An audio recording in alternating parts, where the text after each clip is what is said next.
Hey everyone, it's me Anjali Verma and welcome to my channel.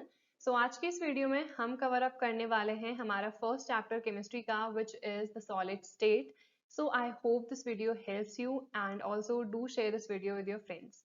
So let's start the chapter without wasting any further time.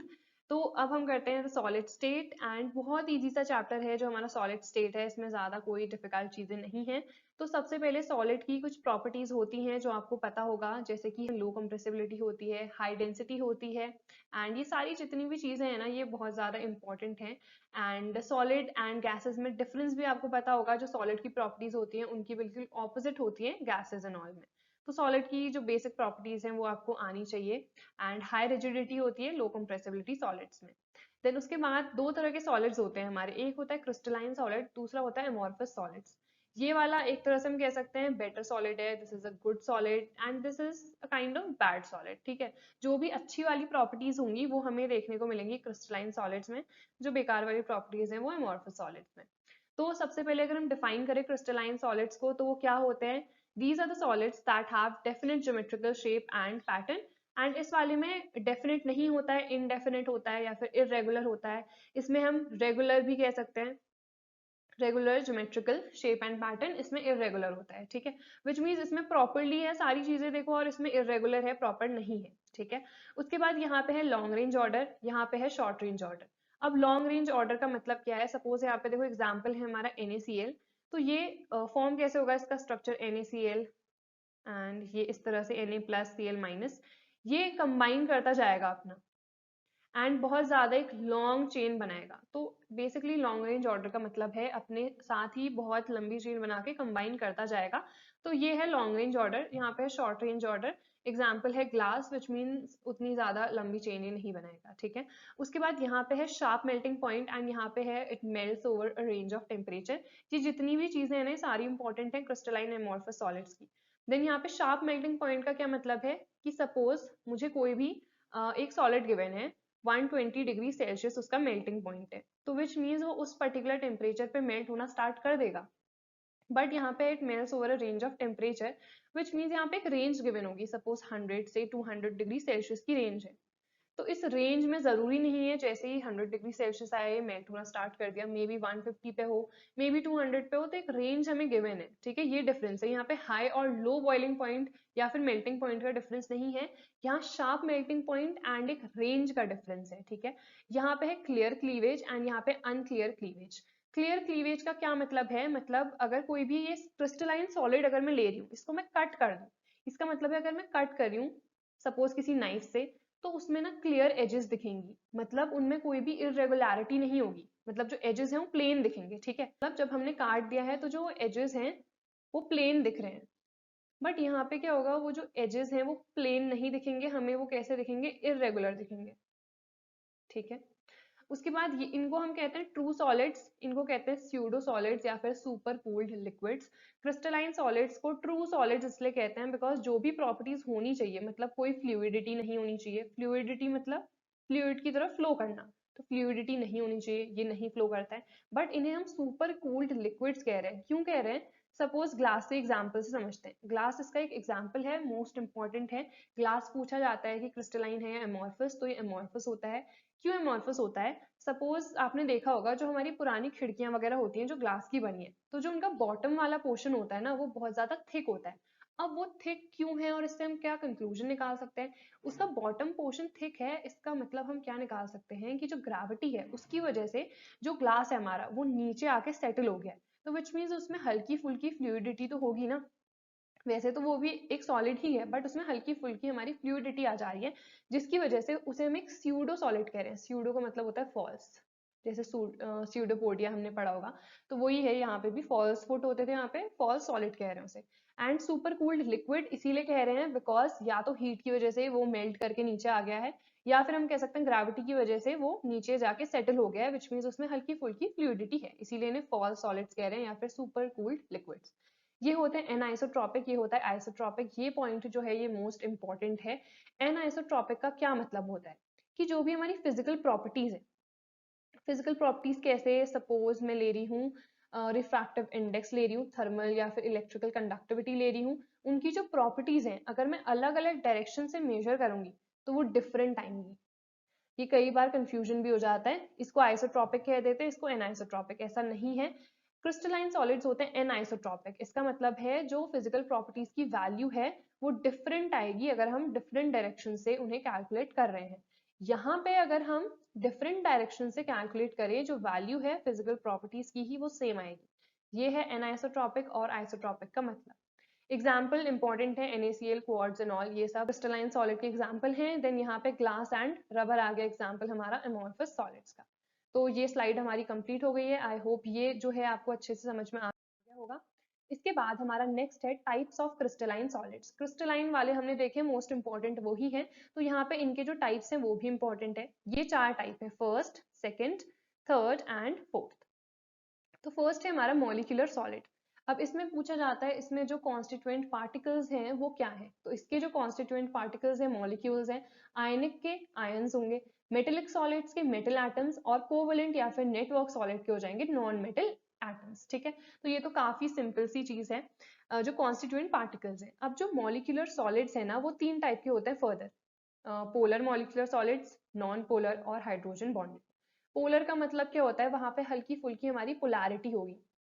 Polarity का क्या मतलब, suppose इसका example एक ले लेते हैं, HCl।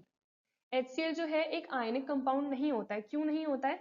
बिकॉज इसमें हमारी कोवेलेंट बॉन्डिंग होती है, शेयरिंग होती है। ठीक है, तो H और Cl इसमें से ज्यादा इलेक्ट्रोनेगेटिव कौन सा है? Cl है, क्लोरीन है। इलेक्ट्रोनेगेटिव का मतलब कि जो शेयर्ड इलेक्ट्रॉन पेयर है उसे अपनी ओर को वो ज्यादा खींचेगा। तो जो भी इलेक्ट्रॉन ये लोग शेयर करेंगे उसको कौन ज्यादा खींचेगा अपनी ओर? क्लोरीन, जिसकी वजह से इस पे पार्शियल नेगेटिव और इस पे पार्शियल पॉजिटिव। पार्शियल का क्या मतलब है, उसने कंप्लीटली थोड़ी ना लिया है ना, वो शेयरिंग तो उसमें हो ही रही है, बट ज्यादा किसने खींच लिया है? वो क्लोरीन ने उसे खींच लिया है ज्यादा।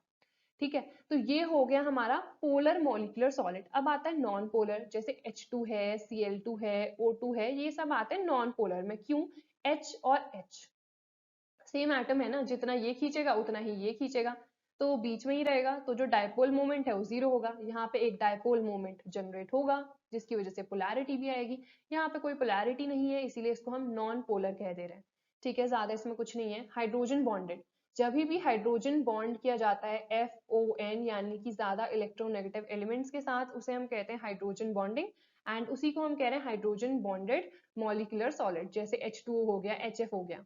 अब HF और HCl ये आपका P ब्लॉक वाले में क्वेश्चन भी आता है कि इन दोनों में से बॉइलिंग पॉइंट किसका ज्यादा होगा, या फिर इन दोनों में से बेटर हमारा कौन सा है, लिक्विड कौन सा है, गैस कौन सा है। ये हमारी गैस होती है, ये हमारा लिक्विड होता है। तो ऐसा क्यों होता है? ऐसा क्यों हो रहा है? बिकॉज इसमें हाइड्रोजन बॉन्डिंग है, which mean strong force of attraction है, तो इसीलिए लिक्विड होता है, ज्यादा पास पास है। क्योंकि HCl एक गैस होती है बिकॉज उसमें हाइड्रोजन बॉन्डिंग नहीं है। ठीक है, तो ये सारी चीजें आपकी P ब्लॉक में भी आती हैं। एंड यहाँ पे HF में हाइड्रोजन बॉन्डिंग है, H2O में भी है, NH3 में भी होगी। ठीक है, तो ये सारी जो भी चीजें हैं ये आएंगी हाइड्रोजन बॉन्डेड मॉलिक्यूलर सॉलिड्स में। उसके बाद आता है हमारा नेक्स्ट है आयनिक सॉलिड्स। आयनिक सॉलिड्स कॉन्स्टिट्यूएंट पार्टिकल्स हैं हमारे आयंस। इनकी कुछ प्रॉपर्टीज होती हैं, जो जो इंपॉर्टेंट चीजें हैं मैंने खाली वो ही लिख रखी हैं, बाकी चीजें पढ़ने की जरूरत नहीं है। सबसे पहले तो ये इलेक्ट्रिसिटी कंडक्ट करते हैं, ये हमें भी पता है, आयनिक सॉलिड्स जितने भी होते हैं। बट ये सिर्फ एक्वस और मॉल्टन स्टेट में करते हैं। मॉल्टन का मतलब जब उसे मेल्ट किया जाता है, उसे पिघलाया जाएगा हीट अप करके।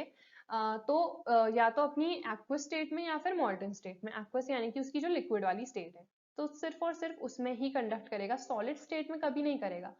जैसे वैसे तो आपके उसमें क्वेश्चंस आते नहीं है, बट जो सॉलिड HCl है, मे भी आ सकता है वैसे P ब्लॉक वाले में, जो सॉलिड HCl है या फिर गैशियस फॉर्म है उसका, वो कंडक्ट कभी भी नहीं करता इलेक्ट्रिसिटी। बट जो लिक्विड HCl है वो क्यों करता है? वो इसलिए कर रहा है बिकॉज उसमें आयंस में ब्रेक हो जा रहा है। जो भी आयनिक कंपाउंड है ना, वो इलेक्ट्रिसिटी सिर्फ और सिर्फ तब कंडक्ट करेगा जब उसमें आयंस फॉर्म होंगे। अगर सॉलिड HCl है या फिर गैशियस वाला फॉर्म है हमारा, तो उसमें तो आयंस में ब्रेक ही नहीं हो सकता है, तो उस केस में वो इलेक्ट्रिसिटी कंडक्ट नहीं करता है, बट वो अपनी लिक्विड स्टेट, एक्वा स्टेट या फिर मॉल्टन स्टेट में कंडक्ट करेगा। ठीक है, यहाँ पे किसकी वजह से कंडक्टिविटी है? तो आयनिक सॉलिड्स में आयंस की वजह से है। ठीक है, थर्ड है मेटेलिक सॉलिड्स, तो इसमें किसकी वजह से है? जो मेटल एटम्स हैं उसमें फ्री इलेक्ट्रॉन्स होते हैं, हमें पता है, तो फ्री इलेक्ट्रॉन्स की वजह से इसकी कंडक्टिविटी होती है। मेटेलिक सॉलिड्स में कॉन्स्टिट्यूएंट पार्टिकल्स है हमारे मेटल एटम्स। अब यहाँ पे एक वर्ड आता है मेटल कर्नल्स, जो कि आपकी एनसीईआरटी में गिवन होगा।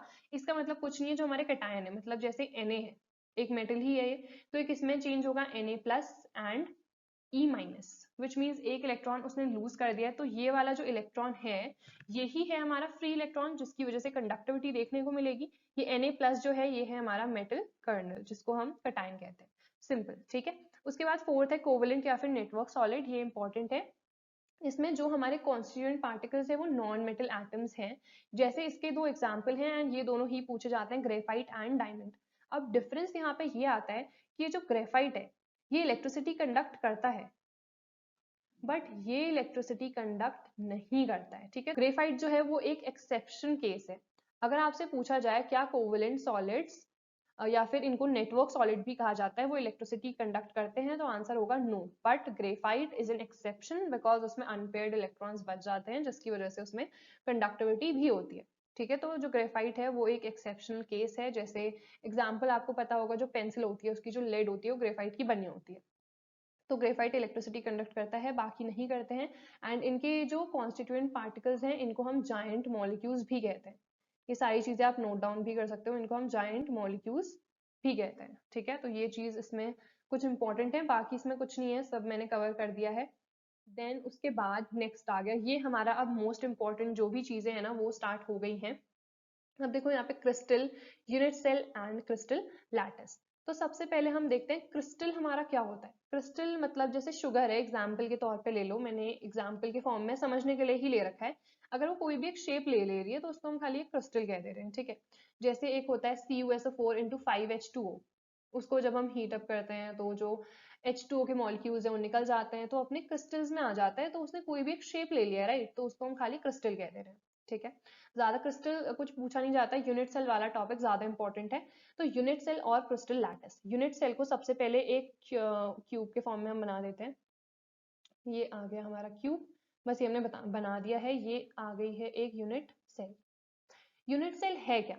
Unit cell is the smallest part of any crystal lattice. Crystal lattice क्या है, मतलब दोनों की डेफिनेशन ना एक दूसरे को जब देखोगे तो समझ में आ जाएंगी। इन्हीं यूनिट सेल को जब मैं 3 डायमेंशनल अरेंजमेंट में कंबाइन करती जाऊंगी, डायग्राम तो ऐसे ही बन रहा है, जो भी है, बस 3 डायमेंशनल अरेंजमेंट में मैं इसको कंबाइन करती जाऊंगी तो एक क्रिस्टल लैटिस बन जाएगा। क्रिस्टल लैटिस को डिफाइन करना है अगर, so when the unit cells are joined together in a 3 dimensional arrangement it leads to the formation of a crystal lattice. Unit cell उस क्रिस्टल लैटिस का जो भी बड़ी चीज फॉर्म हुई है उसका एक छोटा सा पार्ट, जिसको जब मैं 3 डायमेंशन में ज्वाइन करती जाऊंगी तो वो एक क्रिस्टल लैटिस बनाएगा। सिंपल डेफिनेशन दोनों की, ठीक है। अब क्रिस्टल लैटिस में 14 पॉसिबल ब्रेवेस लैटिसेस हैं, जो कि हमारी 3 डायमेंशनल क्रिस्टल लैटिसेस जो भी हमारी पॉसिबल हैं। तो कितनी पॉसिबल है? खाली 14 पॉसिबल है, एमसीक्यू में आ सकता है ये, इसीलिए मैंने यहाँ पे मेंशन कर रखा है। उसके बाद यूनिट सेल में जो चीजें आपसे पूछी जाती हैं वो है, एक है एज लेंथ, एक्चुअल एंगल, ये आपको आना चाहिए। तो इसमें जैसे मैंने सपोज ये बड़ा बना देते हैं, डायग्राम तो ऐसे ही बन रहा है, बस आप समझ जाना। अब देखो जैसे ये वाला ले लेते हैं, 1 2 एंड ये 3, ठीक है। ये एक्स एक्सेस मेरा, ये वाई एक्सेस, ये मेरा जेड एक्सेस। तो यहाँ पे इसे हम कहते हैं ए, इसे कहते हैं बी, इसे कहते हैं सी। तो एज लेंथ क्या है? किन्हीं भी दो कॉर्नर पॉइंट के बीच का डिस्टेंस, मतलब एक ये कॉर्नर पॉइंट, एक ये, इन दोनों के बीच का डिस्टेंस भी एज लेंथ है। यहाँ पे इसके और इसके बीच का डिस्टेंस, ये भी एज लेंथ है। इसके और इसके बीच का डिस्टेंस, ये भी एज लेंथ है। इसके और इसके बीच का डिस्टेंस, ये भी एज लेंथ है। तो edge length is the distance between any two corner points of a unit cell. अब एक्चुअल एंगल क्या है? अल्फा बीटा गामा, ठीक है, ये याद रखना, अल्फा बीटा गामा जो है एक्चुअल एंगल्स हैं। ए बी सी जो है हमारी एज लेंथ है। तो ए बी के ऑपोजिट यहाँ पे आता है अल्फा, बी सी के ऑपोजिट यहाँ पे आता है बीटा, और यहाँ पे आता है गामा। तो मैंने तो इसी तरह से लर्न किया था, ए बी सी पहले बना दो, फिर ए बी के opposite alpha, then beta gamma, इस फॉर्म में वो चलता जाएगा, ठीक है। मतलब जो क्लॉकवाइज है हम वो ही ले रहे हैं। तो edge length, actual angle, I hope समझ में आ गया होगा। ओके, सो इसके बाद आता है टाइप्स ऑफ यूनिट सेल्स, तो ये है हमारा मोस्ट इंपॉर्टेंट। देन फर्स्ट है हमारी प्रिमिटिव, सेकंड है हमारी सेंटर्ड, ठीक है। प्रिमिटिव का मतलब क्या है? जो सिंपल यूनिट सेल है। सिंपल यूनिट सेल जैसे मैंने ये बनाई है, सिंपलेस्ट जो यूनिट सेल पॉसिबल है, जिसमें जो कॉन्स्टिट्यूएंट पार्टिकल्स है वो सिर्फ और सिर्फ किस में प्रेजेंट है? कॉर्नर्स पे, ठीक है। सेंटर्ड आपको समझ में आ रहा होगा, कहीं ना कहीं सेंटर पे भी प्रेजेंट होंगे। प्रिमिटिव या फिर हमारी जो सिंपल यूनिट सेल है उसमें खाली कॉर्नर्स पे प्रेजेंट होंगे कॉन्स्टिट्यूएंट पार्टिकल्स। Z जो है this is the number of particles पर यूनिट सेल, ठीक है, ये चीजें मेंशन करते जाना। Z is the number of particles पर यूनिट सेल, ये वैल्यू बहुत इंपॉर्टेंट है जब आप डेंसिटी ऑफ यूनिट सेल करोगे। तो Z is equals to 1 for this cell. वैसे तो इसका डेरिवेशन भी आता है, इंपॉर्टेंट नहीं है, उससे कुछ भी क्वेश्चन नहीं आए हैं, बस वैल्यूज याद रखना BCC FCC के लिए क्या क्या होती है। तो इसके लिए वैल्यू होती है 1 और इसकी डेफिनेशन मैंने बता दी, when the particles are present only at the corners, ठीक है, इसको मैं इरेज कर देती हूँ, देन यहाँ पे हम सेंटर्ड वाली बना लेंगे।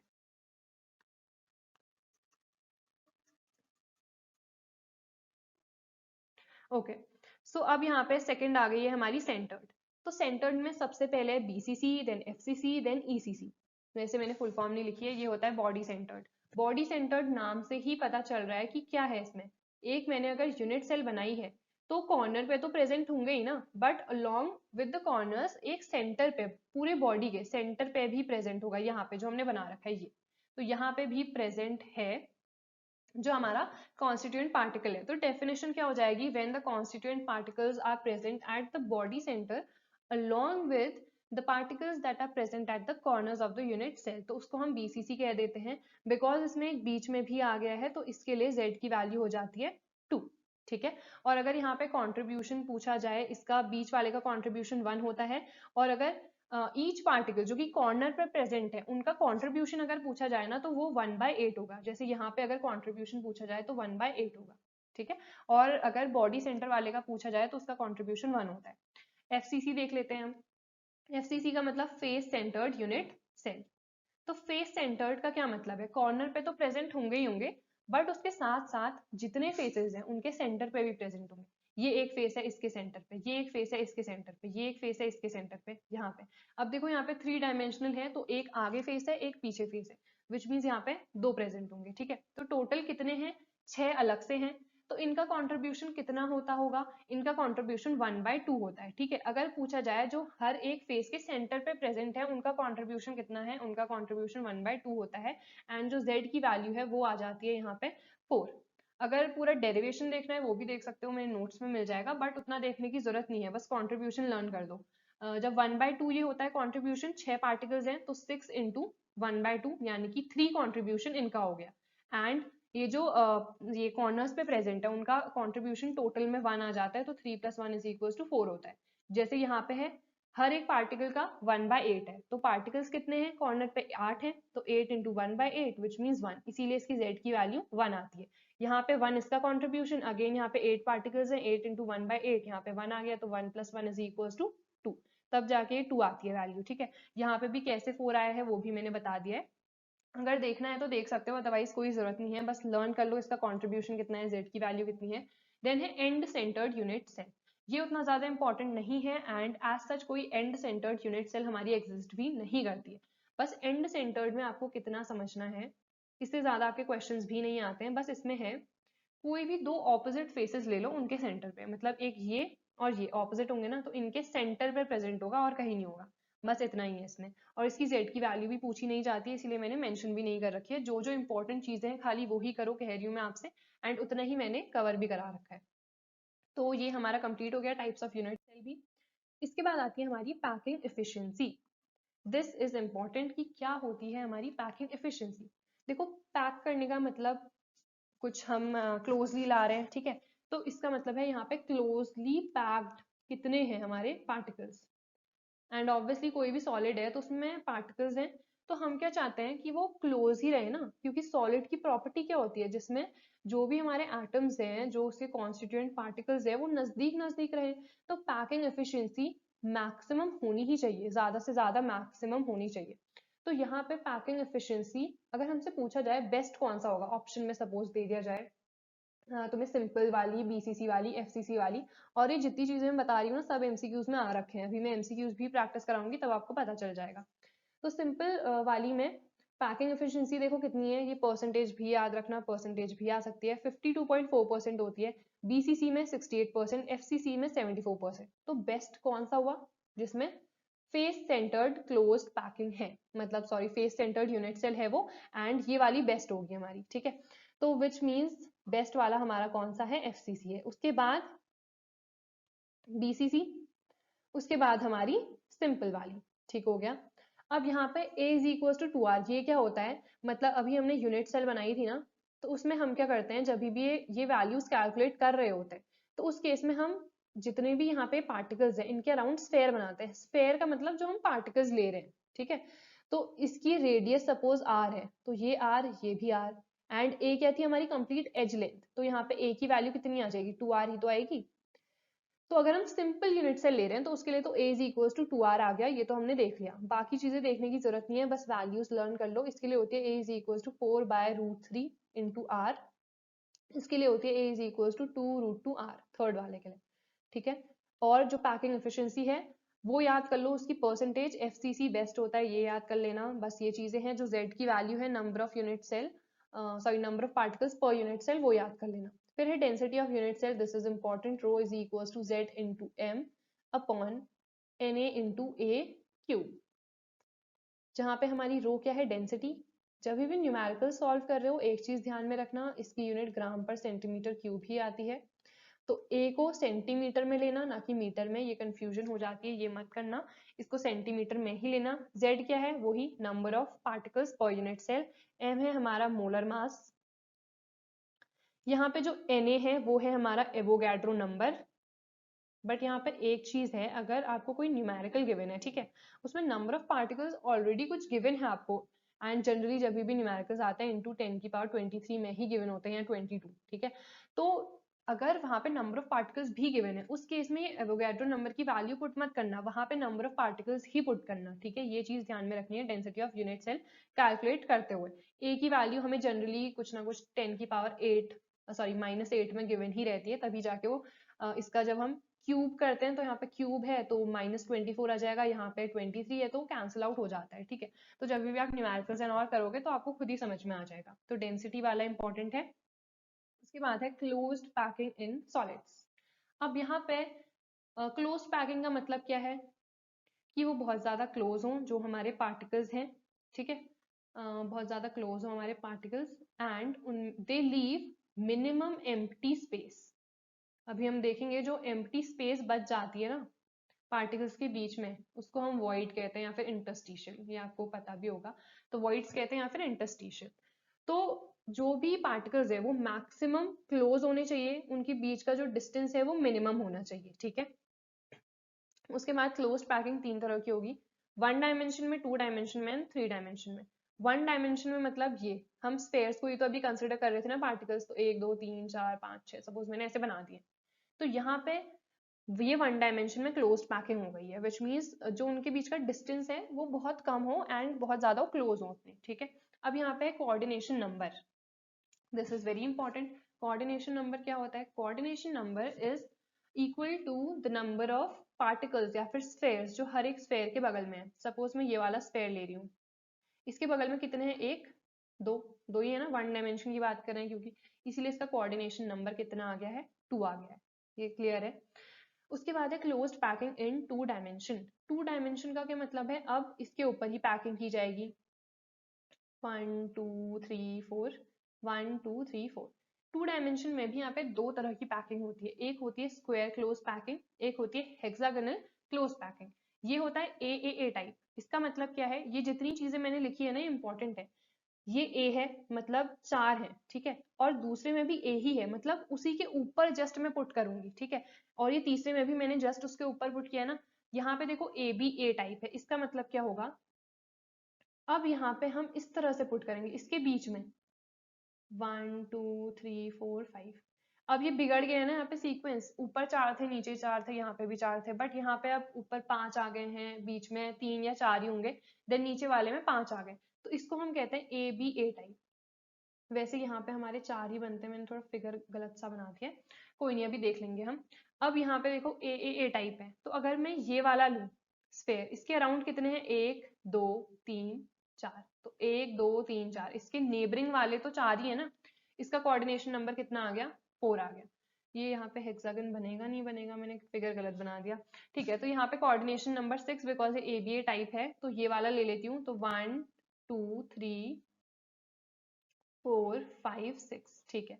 इसके नेबरिंग में कितने, 6 ही तो हैं, 1 2 3 4 5 6, ठीक है, तो 6 है और यहाँ पे एक हेक्सागन टाइप फॉर्म होगा। ये थोड़ा सा फिगर गलत बना दिया, फिर से बना देते हैं। 1 2 3 4 5, 1 2 3 4, 1 2 3 4 5।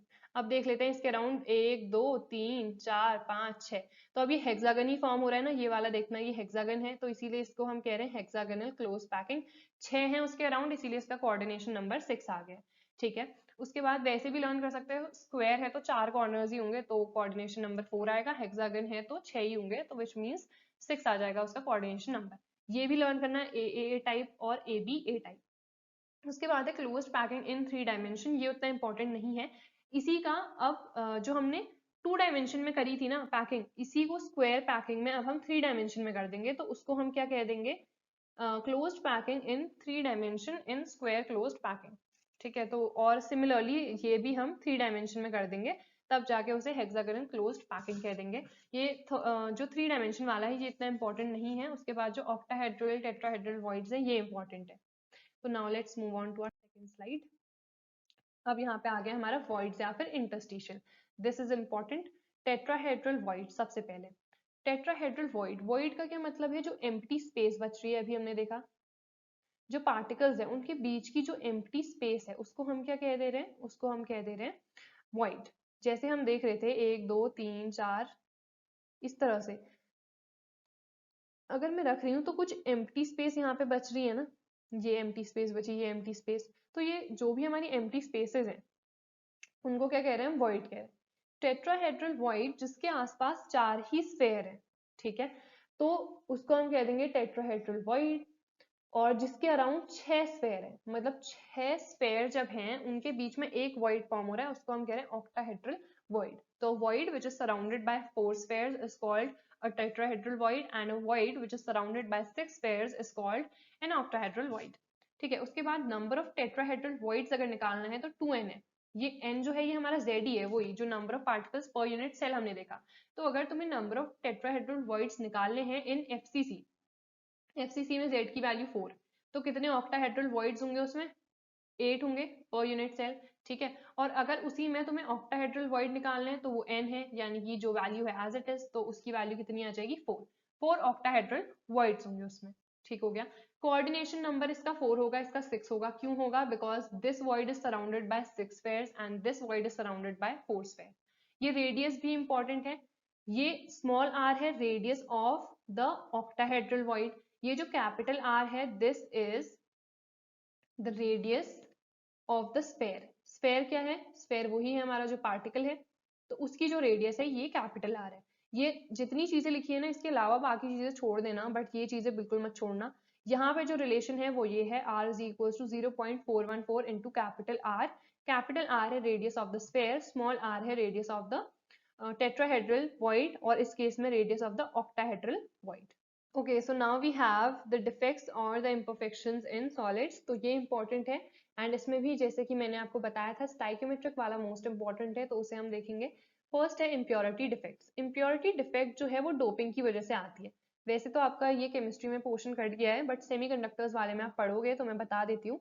डोपिंग का क्या मतलब होता है, जो हमारे सेमीकंडक्टर्स हैं, जनरली सेमीकंडक्टर्स में ही हमें ये देखने को मिलता है। सपोज सिलिकन है तो वो ग्रुप 14 में आता है। जब उसमें हम ग्रुप 13 या ग्रुप 15 का कोई भी एलिमेंट ऐड कर देते हैं तो विच मीन्स उसमें क्या हो जाती है, डोपिंग हो जाती है। बस इतना समझ लो अभी के लिए। जब कोई भी एक सेमीकंडक्टर है उसमें हम कोई और एलिमेंट ऐड कर रहे हैं, मतलब सिलिकन है उसके अलावा मैंने कुछ ऐड कर दिया है, तो विच मीन्स वो हमारी डोपिंग हो गई है, बट वो 13 या फिर 15th ग्रुप का होना चाहिए, तो उस केस में उसे हम डोपिंग कहेंगे। एंड यहाँ पे अगेन एक एग्जाम्पल है जो एनसीईआरटी में गिवन था, NaCl प्लस SrCl2। यहाँ पे Na प्लस आयन होगा और यहाँ पे Sr2 प्लस होगा। तो जब भी डोपिंग होती है ना, तो ये जो Sr2 प्लस है ये दो Na प्लस आयन को रिप्लेस करता है। अब दो Na प्लस आयन को क्यों रिप्लेस करता है, इलेक्ट्रिकल न्यूट्रलिटी को मेंटेन करने के लिए, बिकॉज इसमें दो पॉजिटिव चार्ज है, इस पे सिर्फ एक पॉजिटिव चार्ज है, इसीलिए वो दो को रिप्लेस कर देता है ताकि जो इलेक्ट्रिकल न्यूट्रलिटी है वो मेंटेन रहे। ठीक है, तो इम्प्योरिटी डिफेक्ट हमने देख लिया डोपिंग की वजह से आ रहा है। डोपिंग का क्या मतलब है, जब भी एक सेमीकंडक्टर की इलेक्ट्रिकल कंडक्टिविटी को इंक्रीज करने के लिए हम ग्रुप 13 या फिर ग्रुप 15 का कोई भी एलिमेंट ऐड करा देते हैं उसमें, तो उस केस में उसे डोपिंग कहते हैं। ठीक है, उसके बाद है स्टाइक्योमेट्रिक डिफेक्ट। स्टाइक्योमेट्रिक डिफेक्ट का मतलब जो कि उसकी स्टाइक्योमेट्री को डिस्टर्ब नहीं करता है, उसको हम कहते हैं स्टाइक्योमेट्रिक डिफेक्ट। स्टाइक्योमेट्री का मतलब जो फॉर्मूला है वही कंपाउंड अगर फॉर्म हो रहा है तो विच मीन स्टाइक्योमेट्री प्रेजेंट है वहां पे। उसके बाद यहाँ पे 4 तरह के डिफेक्ट हैं। ये दोनों जो हैं ये मॉलिक्यूल्स में होंगे या फिर नॉन आयनिक सॉलिड में होंगे। ये दोनों जो हैं ये हैं हमारे आयनिक कंपाउंड्स में, ठीक है। तो पहले मॉलिक्यूल्स या फिर नॉन आयनिक सॉलिड वाला देख लेते हैं। वैकेंसी डिफेक्ट का क्या मतलब है, जब वो पार्टिकल अपनी जगह को छोड़ दे रहे हैं। अभी हमने देखा ना पार्टिकल्स को इस तरह से हम बना रहे थे, तो सपोज इस पार्टिकल ने अपनी जगह को छोड़ दिया है, तो उसको हम क्या कहेंगे, वहां पे एक वैकेंसी जनरेट है। जनरली आपने वैकेंसी का मतलब आपको पता होगा, किसी ने अपनी पोस्ट सपोज लीव कर दिया तो वहां पे एक वैकेंसी जनरेट हो गई है।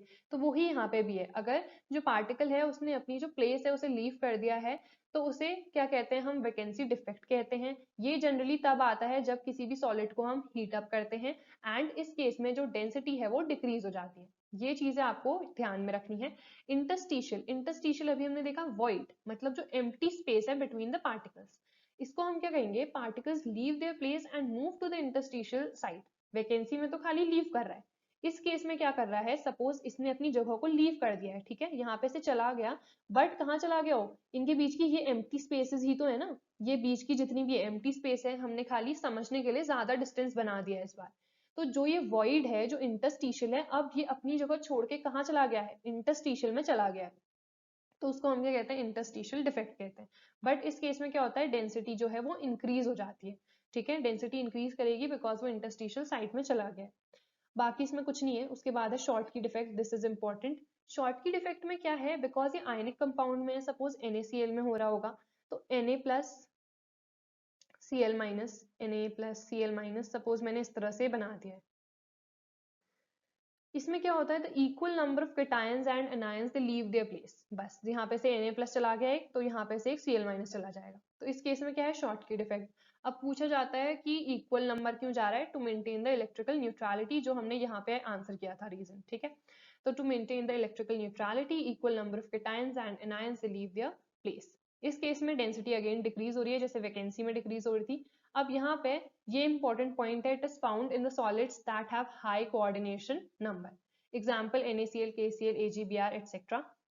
उसके बाद है फ्रैंकल डिफेक्ट, ये भी इंपॉर्टेंट है। इस केस में क्या हो रहा है ना, इस केस में कुछ अलग चीज हो रही है कि जो हमारे कैटायन है वो अपनी जगह छोड़ रहे हैं। जैसे NaCl है, वैसे तो NaCl शॉर्ट की वाले का एग्जाम्पल है, बस हम समझ लेते हैं कि जो भी कैटायन है वो अपनी प्लेस को लीव कर रहा है, बट वो कहाँ चला जा रहा है, अगेन जो हमारी इंटरस्टिशियल साइट थी, जो वॉइड था, वहां पे चला जा रहा है। तो अब यहाँ पे दो क्वेश्चंस आते हैं, वो भी हम आगे देखते हैं।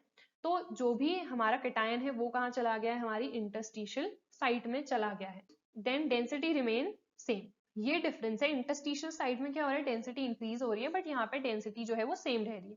अब यहाँ पे दोनों में डिफरेंस यही है, this is found in the solids that have low coordination number. And बाकी इनके जो एग्जाम्पल हैं वो ये सारे हो गए, ये सारे एग्जाम्पल्स आप याद करना। एक चीज आपको दिख रही होगी, AgBr इसका भी एग्जाम्पल है, AgBr इसका भी एग्जाम्पल है।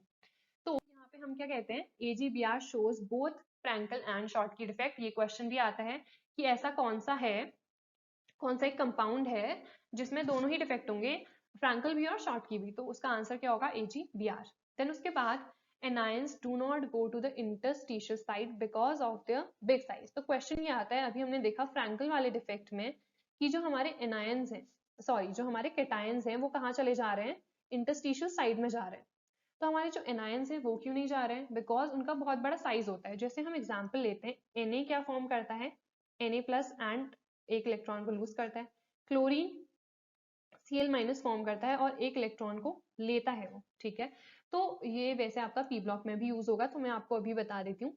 Na और Na प्लस के अगर साइज के कंपैरिजन की बात करें, हम दोनों को कंपेयर करें, तो किसका साइज बड़ा होगा, इसका साइज बड़ा होगा, बिकॉज इसने एक इलेक्ट्रॉन दे दिया है तो इसका साइज छोटा हो जाएगा। बट अगर हम Cl और Cl माइनस की बात करें तो इसका साइज बड़ा होगा, क्यों होगा, बिकॉज क्लोरीन के पास ऑलरेडी 7 इलेक्ट्रॉन है, अब उसके पास 8 आ गए, क्योंकि एक और आ गया है, तो टोटल उसके पास 8 है। इलेक्ट्रॉन इलेक्ट्रॉन दोनों पे कैसा चार्ज है, नेगेटिव है, तो इंटर इलेक्ट्रॉनिक रिपल्शन होगा ना उसमें, इलेक्ट्रॉन इलेक्ट्रॉन आपस में कैसे करेंगे, एक दूसरे को रिपेल करेंगे, तो रिपेल करेंगे तो एक दूसरे से दूर भागेंगे, दूर भागेंगे तो साइज इंक्रीज होगा, ठीक है। तो इसीलिए इसका साइज क्या होता है, बड़ा होता है। अब इसीलिए हमने देखा कि अनायंस नहीं जा रहे हैं बिकॉज उनका जो साइज है वो बड़ा है।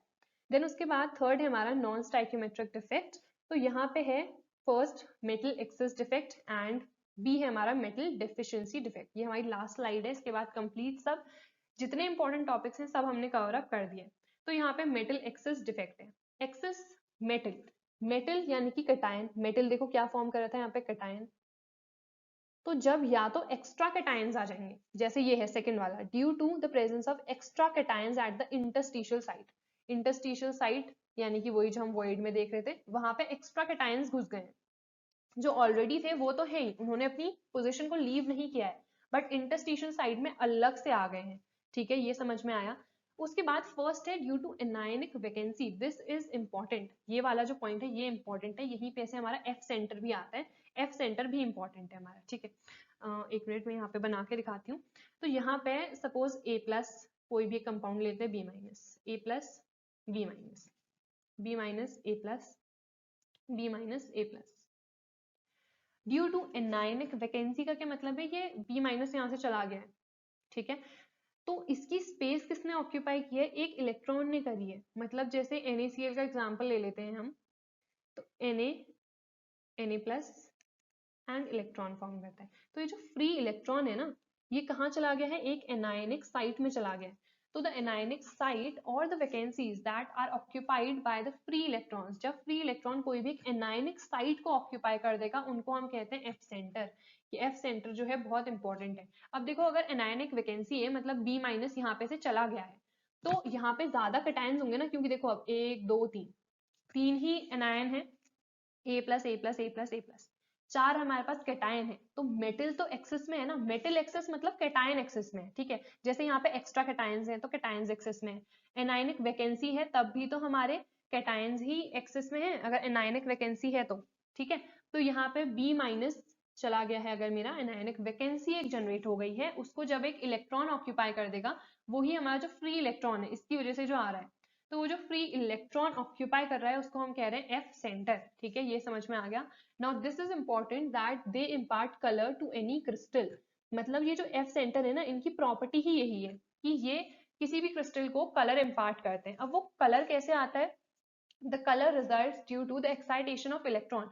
जो इलेक्ट्रॉन है अगर लो लेवल से हाई लेवल पे एक्साइट होके चला जाता है ना, उसकी वजह से किसी भी कंपाउंड में कलर आता है। या आप डी ब्लॉक वाले में भी देखोगे, वहां पे पूछा जाता है कि वो कलर्ड क्यों होते हैं, तो उसका भी रीजन यही होता है, due to the excitation of electrons from low energy level to high energy level. ठीक है, तो ये हमने देख लिया। एग्जाम्पल भी देख लेते हैं, F centre impart yellow colour to NaCl crystal, pink colour to LiCl crystal. और एक और चीज इसमें ये है कि अगर हम लो लेवल से हाई लेवल पे जा रहे हैं तो एक कॉम्प्लीमेंट्री कलर को वो इम्पार्ट करता है। मतलब जो कलर उसने एब्जॉर्ब किया है ना, उसका ऑपोजिट कलर या फिर उसका कॉम्प्लीमेंट्री कलर को वो जाके ऊपर इम्पार्ट करेगा। ठीक है, ये चीजें वैसे आप पी ब्लॉक डी ब्लॉक वाले में पढ़ोगे, तो यहाँ पे बस इतना ही देख लो कि एफ सेंटर्स जो है वो कलर इम्पार्ट कर रहे हैं। उसके बाद है मेटल डिफिशियंसी डिफेक्ट। अगर मेटल की डिफिशियंसी है तो अब कैटायन कम होंगे ना, क्या ज्यादा होंगे, एनायन ज्यादा होंगे। तो यहाँ पे क्या है, एक तो कैटायनिक वैकेंसी, उसी का ऑपोजिट हो गया। कैटायनिक वैकेंसी अगर है, ए प्लस चला गया और यहाँ पे बी माइनस ऑलरेडी है, तो बी माइनस ज्यादा है, विच मीन्स एनायन ज्यादा है और कैटायन कम है। ठीक है, उसके बाद सेकंड है due to the presence of extra anions in the interstitial site. अगर एनायन एक्स्ट्रा है तो ऑब्वियसली कैटायन क्या होंगे, कम होंगे, इसीलिए उसको मेटल डेफिशिएंसी डिफेक्ट कह रहे हैं। इससे ज्यादा क्वेश्चंस नहीं आते हैं, बस इसमें ये वाला इंपॉर्टेंट है जो कि है हमारा एफ सेंटर। तो जितनी भी चीजें इस चैप्टर में इंपॉर्टेंट हैं वो सारी हमने कवर अप कर दी हैं। इसके अलावा MCQs भी हम प्रैक्टिस करेंगे, इसके जो भी इंपॉर्टेंट MCQs होंगे मैं जल्द अपलोड कर दूंगी। So that's all for today's video. I hope ये वीडियो आपके लिए यूजफुल रही हो। Don't forget to like share and subscribe to my channel, and अगर आपको इस वीडियो से थोड़ी सी भी हेल्प मिली हो तो do share my video, and I see you guys in the next video. Till then take care.